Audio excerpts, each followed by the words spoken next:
Hey, what's up everybody? My name is Saltyplayer, and what the hell, what a race weekend was that. I mean, if you haven't seen the race, please go and watch it. Don't be scared, it's a lot of stuff happens.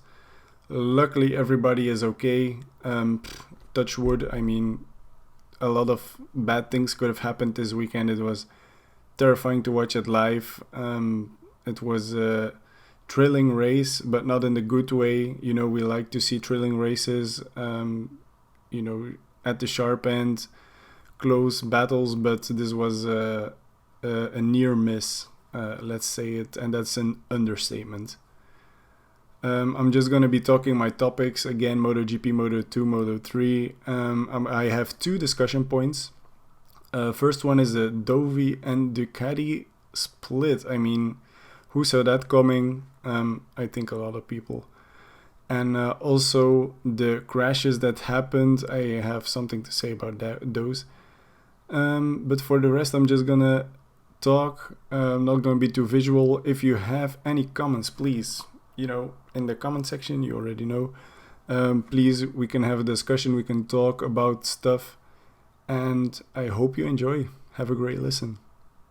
Alright, I'm gonna start with Moto3, where Albert Arenas won the race, Joe Mamassia was second, and John McPhee was in third. I'm not gonna change the top 3 of the championship, because I'm going to make a new prediction for the top 3 after the second Austria race, because then everything will be settled a little bit more. It was a very exciting race, lots of stuff happening, lots of drama, and at the end some penalties that made the Parc Fermé celebrations a little bit awkward. You can ask that to John McPhee. Then for the ones to watch, the Belgian rookie Barry Baltus unfortunately crashed. I hope he does better next time. And the non-rookie Tatsuki Suzuki did a very solid race and he finished in 10th.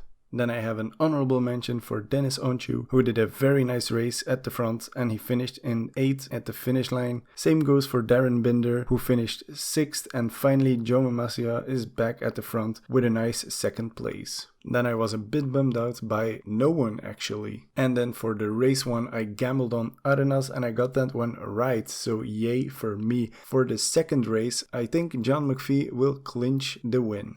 Alright, and then we're gonna move on to Moto2, and as I said before, if you haven't seen the race, please go and watch it, because otherwise there will be spoilers in here.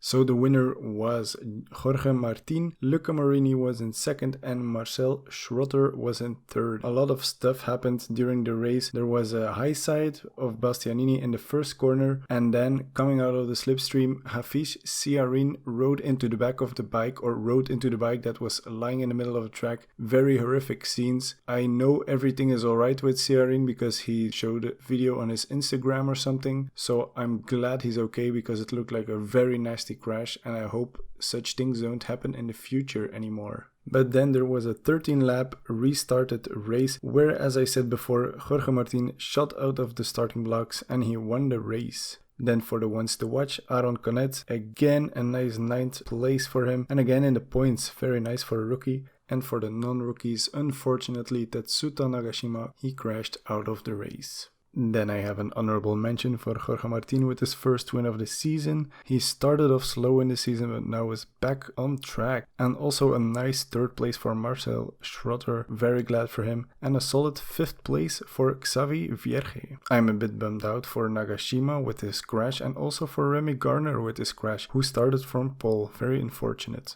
Then for the Austria race 1, I got that one slightly wrong because I gambled on Luca Marini, but he was very close in 2nd. And for Austria race 2, I don't really know, but I think again that Luca Marini will win the race. Then I'm just gonna plant this discussion time number 1 right in here. The topic at hand is Dovizioso leaving Ducati and not the other way around. As his manager told, they took the decision to leave Ducati. He is now at peace of mind, and you saw it in the race. I will say the results in a moment, but what do you think? Is it a good thing? I personally think Ducati was a little stupid for letting Dovizioso go. It's their best rider of the last decade, so I think they gambled wrong here. And I think, or rather I hope, that Jorge Lorenzo will take his seat, because I think if he stayed on the Ducati longer when he quit after 2 years, it could have been more than just what he did. But then moving on to MotoGP, the top 3 of the race were Andrea Dovizioso with the win, Jack Miller in 3rd, and Joan Mir in 2nd. I'm not gonna change the championship prediction as I said in Moto 2 and Moto 3, because I will wait until after the Austria 2 race. But that being said, the race started very well for Pol Espargaro until a massive crash between Zarco and Morbidelli, who touched each other on the coming out of turn 2, heading into turn 3, and their bikes headed into turn 3 with a lot of speed. Zarco's bike crashed full into the air fence, and Morbidelli's bike runs straight between Maverick and Valentino Rossi. I cannot fathom how lucky they were, it's just unreal. You can probably find the crash on YouTube or on news channels, because then they will show MotoGP on the news, unfortunately. I have never been so scared for somebody else's life when I saw it happen live. I was genuinely frightened when I saw it happen, when I saw the bike go over Maverick Vinales and over Valentino Rossi, who is my idol. I've been idolizing him since I was little. It was very hard to watch, and it's still hard to watch for some reason. Although I know the outcome, it's very weird. But then there was a red flag and a 20-lap restart where Jack Miller took the whole shot with Espargaro and Dovizioso, which ultimately won the race. Then for the ones to watch, the rookie Brad Binder started from 17th on the grid originally, and he fought back to a 4th position. Very nice stuff from Brad. Also, Aleix Espargaro for the non-rookies did a very nice race, who finished in 10th. Then I have an honorable mention for Joan Mir with his first MotoGP podium in 2nd place.